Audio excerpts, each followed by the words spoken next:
ರಾಶಿ ವೃಷಭ ರಾಶಿಯವರಿಗೆ ಹೇಗಿದೆ ಗುರುಗಳೇ? ನೋಡಿ, ವೃಷಭ ರಾಶಿಯವರಿಗೆ ನೋಡಿದಾಗ ತಾತ್ಕಾಲಿಕವಾಗಿ ಗುರುಬಲ ಕಳೆದುಕೊಳ್ತಾರೆ ಅಂತ ಹೇಳ್ಬೋದು. ಯಾಕಂದ್ರೆ ವೃಷಭ ರಾಶಿಯವರಿಗೆ ಗುರುಬಲ ಇತ್ತು ಅಂತ ನಾವು ಹೇಳ್ತಿದ್ವಿ ಇಷ್ಟು ದಿನ. ಈಗೇನಾಗುತ್ತೆ, ತಾತ್ಕಾಲಿಕವಾಗಿ ಗುರುಬಲ ಇರೋದಿಲ್ಲ ಅಂತ. ಇದಕ್ಕೇನಾಗುತ್ತೆ, ರಾಶಾಧಿಪತಿ ಶುಕ್ರ ಗ್ರಹ ಕನ್ಯಾ ರಾಶಿಯಲ್ಲಿ ನೀಚನಾಗಿದೆ. ನೀವು ತಿಳ್ಕೊಂಬಿಡಿ. ನೋಡಿ, ನಿಮ್ಮ ಯಾರು ಈ ವೃಷಭ ರಾಶಿಯವರು ಇರ್ತೀರಾ, ನಿಮಗೆ ರಾಶಾಧಿಪತಿ ಶುಕ್ರ ಗ್ರಹ ಇರ್ತಾನೆ. ಶುಕ್ರ ಗ್ರಹ ಏನಾಗಿದೆ, ನೀಚ ಸ್ಥಾನದಲ್ಲಿ ಬಂದ್ಬಿಟ್ಟಿದ್ದಾರೆ. ನೋಡ್ಕೊಳ್ಬೇಕು. ನಿಮ್ಮ ಟಿ ವಿ ಸ್ಕ್ರೀನ್ ಮೇಲೆ ಕೂಡ ಬರ್ತಾ ಇರುತ್ತೆ. ನಿಮ್ಮ ಈ ಕುಂಡಲಿಯಲ್ಲಿ ಶುಕ್ರ ಗ್ರಹ ಏನಾಗಿದ್ದಾನೆ, ನೀಚ ಸ್ಥಾನದಲ್ಲಿ ಇರೋದ್ರಿಂದ ನಿಮ್ಮ ರಾಶಾಧಿಪತಿ ಈ ಮಾನಸಿಕ ನೆಮ್ಮದಿ ಇರೋದಿಲ್ಲ ಅಂತ ಹೇಳುತ್ತೆ. ಕೆಲವೊಂದು ಮಾನಸಿಕವಾಗಿ ತೊಂದರೆಗಳನ್ನು ನೀವು ಅನುಭವಿಸ್ಬೇಕಾಗುತ್ತೆ. ಯಾವುದಾದ್ರೂ ವಿಚಾರಗಳಾಗ್ಬೋದು. ಸುಮ್ಮನೆ ಇಲ್ಲದ ಒಂದು ಸಲ್ಲದ ಆಪಾದನೆ ನಿಮ್ಮ ಮೇಲೆ ಬರ್ಬೋದು, ಅಥವಾ ಯಾವುದೋ ಬೇಕಾಗದಿರೋ ವಿಚಾರಗಳಿಗೆ ಮನಸ್ಸು ಕೆಟ್ಟು ಹೋಗುವಂಥದ್ದಾಗ್ಬೋದು. ಯಾಕಂದರೆ ಶುಕ್ರ ಗ್ರಹ ನೀಚನಾಗ್ಬಿಟ್ರೆ ಕೆಲವೊಂದು ತೊಂದರೆಗಳನ್ನು ನಾವು ಅನುಭವಿಸಲೇಬೇಕು ಅಂತ ಈ ರೀತಿ ಆಗುವಂಥದ್ದಾಗುತ್ತೆ. ಇನ್ನು ಈ ನವೆಂಬರ್ 2ನೇ ತಾರೀಕಿನವರೆಗೂ ಕೂಡ ಯಾರೆಲ್ಲ ಈ ದಂಪತಿಗಳ ನಡುವೆ ಹೊಂದಾಣಿಕೆ ಇರೋದಿಲ್ಲ ಅಂತ ಹೇಳ್ತಾ ಇದೆ, ನೋಡಿ ತಿಳ್ಕೊಳ್ಳಿ. ನವೆಂಬರ್ 2ನೇ ತಾರೀಕಿನವರೆಗೂ ಕೂಡ ನಿಮಗೆ ದಂಪತಿಗಳ ನಡುವೆ ಹೊಂದಾಣಿಕೆ ಇರೋದಿಲ್ಲ.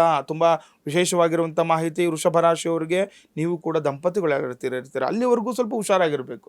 ಯಾವುದೋ ಒಂದು ಸಮಯ ಹೇಳ್ತಾರಲ್ವ, ಈ ಸಮಯ ಕಳೆದೋದ್ರೆ ನಿಮ್ಗೆ ಅನುಕೂಲಗಳಾಗುತ್ತೆ. ಈಗ ನೋಡಿ, ದಾಂಪತ್ಯ ಅಂತ ಅಂದಾಗ ಕೆಲವೊಂದು ತೊಂದರೆಗಳಾಗ್ಬೋದು, ಒಂದು ಮಾತಿಗೆ ಬೆಳೆಬೋದು, ಅದೆಲ್ಲ ಆಗುತ್ತೆ. ಆದರೆ ಈ ಗ್ರಹಚಾರ ಫಲದಿಂದ ನೀವು ಆ ಪ್ರಭಾವಕ್ಕೆ ಒಳಗಾಗಿರುವಾಗ ಕೆಲವೊಂದು ಏನು ಹೇಳ್ತಾರೆ, ಅನಿರೀಕ್ಷಿತವಾಗಿ ಮಾತುಗಳಾಡುವುದು, ಅನಿರೀಕ್ಷಿತ ಘಟನೆಗಳು ನಡೆದು ಹೋಗುವಂಥದ್ದಾಗುತ್ತೆ. ಹಾಗಾಗಿ ನೀವು ಎಚ್ಚರ ವಹಿಸಿ ಜೀವನವನ್ನು ಮಾಡಬೇಕು ಅಂತ ಹೇಳುತ್ತೆ.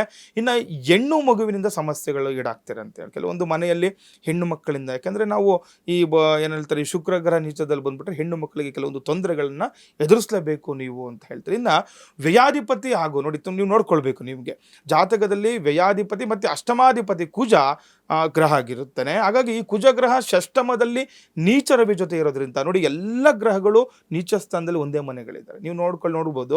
ಈ ಅಷ್ಟಮಾಧಿಪತಿ ಕುಜ ಈಗ ಏನಾಗುತ್ತೆ, ಷಷ್ಠಮದಲ್ಲಿ ರವಿ ಜೊತೆ ಇರೋದ್ರಿಂದ ಏನಾಗುತ್ತೆ, ಪ್ರೇಮ ವೈಫಲ್ಯ ಆಗುವಂಥದ್ದಾಗುತ್ತೆ. ನಾನು ಹೇಳಿದೆ ಹೆಣ್ಣು ಮಕ್ಕಳಿಗೆ ತೊಂದರೆ ಅಂತ. ಯಾಕಂದರೆ ಯಾರೋ ಪಾಪ ಏನೋ ಇಷ್ಟಪಟ್ಟಿರ್ತಾರೆ, ಯಾರಿಗೋ ವಿನಾಕಾರಣ ತೊಂದರೆ. ಈಗ ಇಷ್ಟು ದಿನ ಚೆನ್ನಾಗಿರೋ, ಎಷ್ಟೋ 5 ವರ್ಷ 3 ವರ್ಷದಿಂದ ಇಷ್ಟಪಟ್ಟಿರ್ತೀರ, ಏನೋ ಮದುವೆ ಆಗ್ಬೇಕು ಅಂದ್ಕೊಳ್ತಾ ಇರ್ತೀರ. ಈ ಸಮಯದಲ್ಲಿ ಏನಾಗ್ಬಿಡುತ್ತೆ, ಯಾವುದೋ ವಿಚಾರಕ್ಕೆ ಏನೋ ಮಾಡೋಕ್ಕೆ ಹೋಗಿ ತೊಂದರೆಗಳಾಗುವಂಥದ್ದು, ಹಿರಿಯರ ಬೆಂಬಲ ಸಿಗಲ್ಲ ಅಂತ ಹೇಳ್ತಾರೆ, ಈ ರೀತಿಯೆಲ್ಲ ಆಗುವಂಥದ್ದಾಗುತ್ತೆ. ಈಗ ನೀಚ ರವಿ ಜೊತೆ ಇರೋದ್ರಿಂದ ತುಂಬ ಕಷ್ಟಗಳನ್ನು ನೀವು ಅನುಭವಿಸ್ಬೇಕು. ಯಾಕಂದರೆ ನೀಚ ರವಿ ಯಾವತ್ತೂ ಕೂಡ ಒಂದು ಮಾಡೋದಿಲ್ಲ. ಇದರಿಂದ ಏನಾಗುತ್ತೆ, ಹಿರಿಯರ ಒಪ್ಪಿಗೆ ಸಿಗೋದಿಲ್ಲ, ನಿಮಗೆ ಮಾನಸಿಕ ನೆಮ್ಮದಿ ಇರೋದಿಲ್ಲ. ಮನೆಯಲ್ಲಿ ದೊಡ್ಡವ್ರದ್ದು ನಿಮಗೆ ಒಪ್ಪಿಗೆನೇ ಇರೋದಿಲ್ಲ. ಫಸ್ಟ್ ಏನಾಗುತ್ತೆ ನೋಡಿ, ಕೆಲವರು ಇಷ್ಟಪಟ್ಟಿರ್ತಾರೆ, ಆಯಿತು ಮನೇಲೂ ಕೂಡ ಒಪ್ಕೊಂಡಿರ್ತಾರೆ. ಆದರೆ ಈ ಗ್ರಹಚಾರ ಸಂಚಾರ ಫಲದಿಂದ ಏನಾಗ್ಬಿಡುತ್ತೆ, ಕೆಲವೊಂದು ತೊಂದರೆಗಳು ಎದುರಿಸಬೇಕು. ಯಾರೆಲ್ಲ ಇಷ್ಟಪಡ್ತಾ ಇರ್ತೀರಾ, ಮದುವೆ ಆಗ್ಬೇಕು ಅಂದ್ಕೊಳ್ತಾ ಇರ್ತಾರೆ, ಸ್ವಲ್ಪ ಜಾಗೃತರಾಗಿರಬೇಕು. ಹಿರಿಯರಿಂದನೂ ಕೂಡ ಕೆಲವೊಂದು ಮಾನಸಿಕ ನೆಮ್ಮದಿ ಕಳೆದುಕೊಳ್ಳುವಂಥದ್ದಾಗುತ್ತೆ. ಇನ್ನು ಅತಿಯಾದ ಖರ್ಚುಗಳು ಹೆಚ್ಚಾಗುತ್ತೆ, ಮತ್ತು ಎಷ್ಟೇ ಸಂಪಾದನೆ ಮಾಡಿದ್ರು ಕೂಡ ಹಣನಿಲ್ಲ ಅಂತ ಇರಲ್ಲ ಅಂತ ಹೇಳ್ತಾರೆ. ಹಾಗಾಗಿ ಯಾಕಂದರೆ ನೋಡಿ, ನಾವು ಸಾಮಾನ್ಯವಾಗಿ ನೋಡ್ತೀವಿ, ಎಷ್ಟು ಗುರುಗಳೇ ಚೆನ್ನಾಗಿ ಕೆಲಸ ಮಾಡಿದ್ರು ಕೂಡ ಹಣ ಇರಲ್ಲ. ಇದೆಲ್ಲ ಏನು ಪರಿಸ್ಥಿತಿ ಈ ರೀತಿ ಆಗುತ್ತೆ, ಹಣದ ವಿಚಾರವಾಗಿ ಆರ್ಥಿಕ ಸಂಕಷ್ಟ ಆಗ್ತಾ ಇದೆ. ಅವರೆಲ್ಲರೂ ಕೂಡ ಸ್ವಲ್ಪ ಜಾಗ್ರತೆ ವಹಿಸುವುದು ತುಂಬ ಸೂಕ್ತ ಅಂತ. ಇನ್ನೆಲ್ಲ ಯಾರೆಲ್ಲ ಈ ಏನಂತೆ ಕಾಸ್ಮೆಟಿಕ್ ಐಟಮ್ಸ್ ಅಂತ ಹೇಳ್ತಾರೆ, ಈ ರೀತಿ ವ್ಯಾಪಾರ ಮಾಡುವವರು, ಅಥವಾ ಈ ಬಟ್ಟೆ ವ್ಯಾಪಾರಸ್ಥರಿಗೆ, ಅಥವಾ ಈ ಹೋಟೆಲ್ ಉದ್ಯೋಗಸ್ಥರಿಗೆ ಅಷ್ಟಾಗಿ ಅಭಿವೃದ್ಧಿ ಇಲ್ಲ ಅಂತ. ಕಾಸ್ಮೆಟಿಕ್ಸು ಮತ್ತು ಬಟ್ಟೆ ಯಾಕೆ ನೋಡಿ, ಇದೆಲ್ಲ ಶುಕ್ರ ಗ್ರಹನಿಗೆ ಬರುತ್ತೆ ನೋಡಿ.